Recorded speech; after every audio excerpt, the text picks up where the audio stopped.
These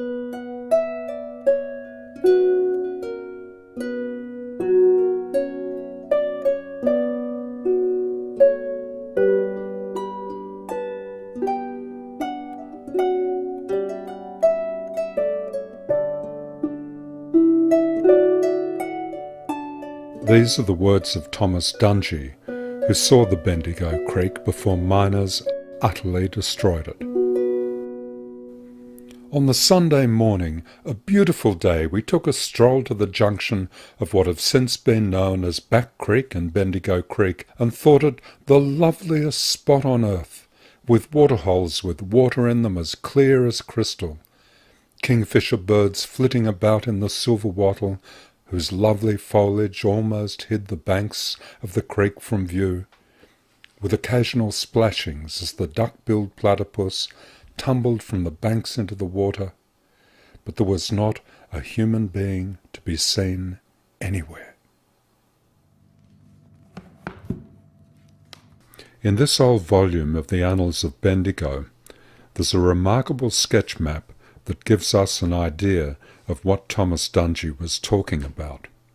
The map was drawn by William Sandbach for the purpose of telling the story of the birth of the Bendigo goldfields.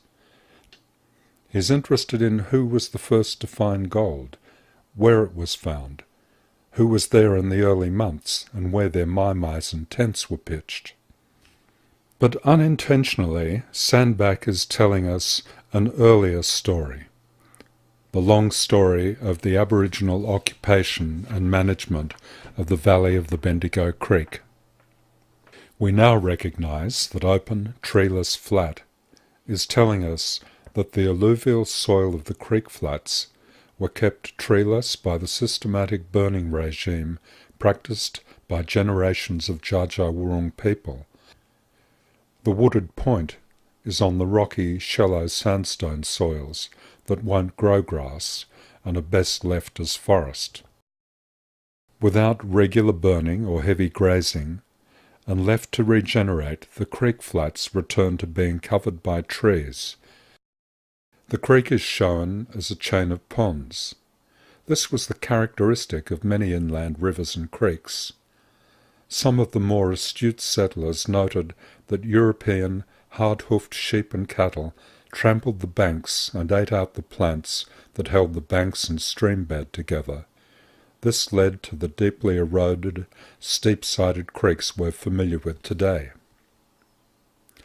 Another witness said, "Previous to being disfigured by the diggers, the valley of Bendigo had a park-like appearance. The flats carpeted with green grass were dotted with shady gums. There was a chain of waterholes which all year round before the gold era contained a good supply of sweet clear water." This goldfields artist captured the energy and busyness of the Bendigo goldfields in 1852. German Romantic artist Ludwig Becker did this more sombre painting of Golden Square, Bendigo in 1853. Becker also did this drawing of the notabilities of Bendigo and wrote this reflection: "Grass does not grow upon a miner's path," is a German proverb very applicable to the diggings. Here flourished once the noble forest. Eureka! Suddenly there comes from the south a storm of human beings. The very frame of the earth is bared for hidden treasure. The ancient trees are felled for the service of the invaders. Sometimes yet a charred and sapless trunk is found, still standing upright like a shade from Hades, as one of a race of giants long since passed away. It was the technology of puddling that finally put paid to the Bendigo Creek. By the late 1850s, on the Bendigo goldfields, there were 10,000 men and 5,000 horses working 2,000 puddling machines.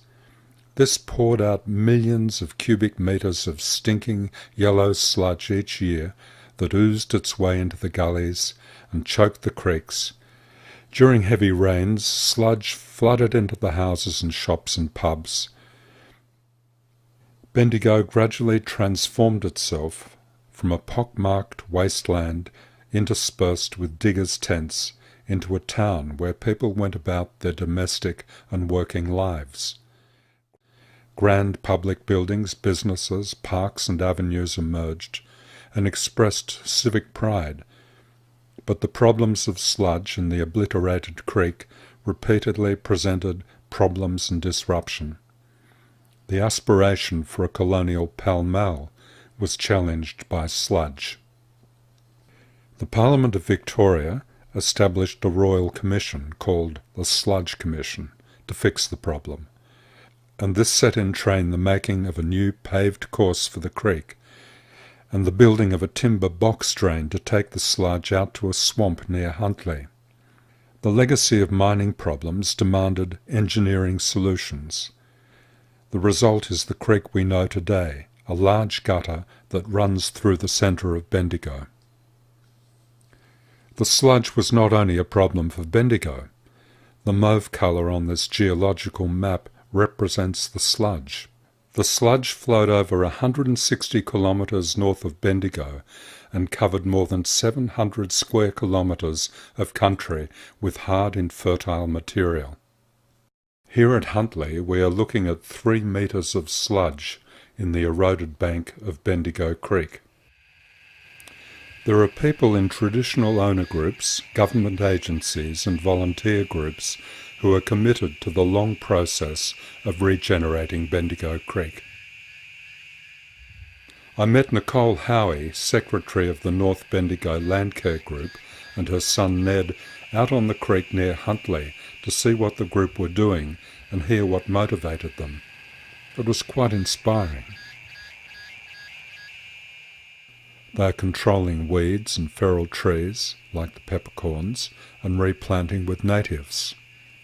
They are building nesting boxes for possums and birds. They engage community from primary and secondary school students, through TAFE and university students, through to the older blokes from the Men in Sheds group who built the nesting boxes. They have a vision for the future. It's deeply moving that the Landcare Group and the Catchment Management Authority people know the sandbank map that shows the creek as a chain of ponds. And they know our Plan of General Survey map, and they're guided and inspired by it. When they ponder the map, through it they are learning from the traditional owners and applying their learning to create a new sustainable future. Similar things are happening across the country and, hopefully, the world. Caring for country and for coming and future generations is deeply embedded in the human spirit. It's a source of power and motivation we will have to harness.